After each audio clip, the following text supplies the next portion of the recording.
اس وقت مجھے یہ بتانا ہے کہ ہر گھر میں الحمدللہ افطار کے وقت کھجور ہوتی ہے. الحمدللہ بہت ہی کم ایسے اکا دکا گھر ہوں گے جہاں افطار میں کھجور کا انتظام نہیں ہوتا ہوگا، ورنہ باقی ہر گھر میں کہیں مدینہ منورہ کی کھجور ہے تو کہیں ایران کی کھجور ہے، کہیں لمبی کھجور ہے، کہیں اجوا کھجور ہے، کہیں برنی تو کہیں قلمی، کہیں بہت پیاری پیاری کھجوریں ہوتی ہیں. لیکن کھجور کھانے کا مسنون طریقہ کیا؟ ہم لوگ کیا کرتے ہیں، جیسے اذان ہوئی مغرب کی یا افطار کا وقت ہوا، اللہم لک صمت و بک آمنت، دعا پڑھی اور دعا پڑھنے کے بعد سیدھے کھجور ہمارے منہ میں نہیں. اس وقت بھی میری ماں و بہنوں اور میرے محترم دوستوں اور بزرگوں اگر خیال رکھے تو بہت اچھا ہوگا.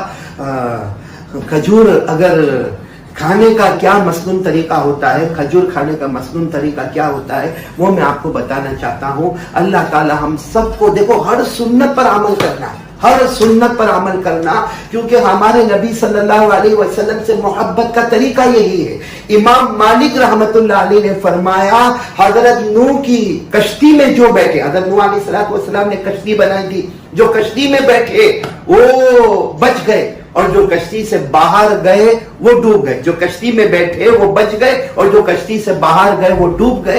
بس امام مالک رحمت اللہ علیہ فرماتے ہمارے نبی صلی اللہ علیہ وسلم کی سنتوں کا حال یہ ہے کہ جو سنتوں پر آ گیا وہ ایسے جیسے حضرت نوح علیہ السلام کی کشتی میں بیٹھ گیا، کنارے پر پہنچ گیا، اور جس نے سنتوں کو توڑا وہ ایسا ہے جیسے حضرت نوح کی کشتی کے باہر گیا اور پانی میں ڈوب گیا. تو میں بات کر رہا تھا آپ کو کھجور، دیکھو جیسے میرے ہاتھ میں یہ کھجور ہے، کھجور کھانے کا مسنون طریقہ یہ ہے جو ہمارے آقا صلی اللہ علیہ وسلم کے کھانے کا طریقہ تھا. اور اس سے سوچو ہمارے نبی نعمتوں کی کتنی قدر کرتے تھے. سب سے پہلے ہمارے نبی کھجور کو کھولتے تھے. دیکھو میں نے آپ کے سامنے کھجور کھولی تو یہ کھجور کو کھولنا گویا ایک ہمارے نبی کا طریقہ ہو گیا.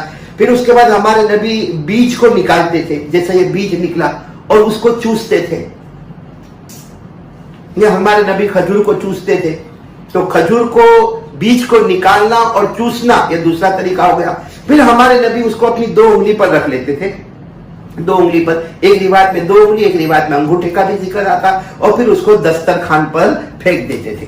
وہ بیج کو دسترخوان پر پھینک دیتے تھے. اب باقی جو کھجور ہے پھر ہمارے نبی کھا لیتے تھے. اگر ہم اس کو تھوڑا تھوڑا الگ کریں تو سوچے کھجور کھولنا ایک سنت، پھر بیج کو نکال کر چوسنا دوسری سنت، پھر اپنی انگلیوں پہ رکھنا تیسری سنت، اور پھر اس کو دسترخوان پر پھینک دینا یہ چوتھی سنت بیج کو، اور باقی کھجور کو کھا لینا پانچویں سنت. اگر ہم اس کو الگ کریں تو 5 اور 6 طریقے نکلیں گے. تو ایک طریقے پر 100 شہیدوں کا ثواب، تو انشاءاللہ ایک کھجور پر 500 سے لے کر 600 شہیدوں کا ثواب ہم کو نصیب ہو جائے گا.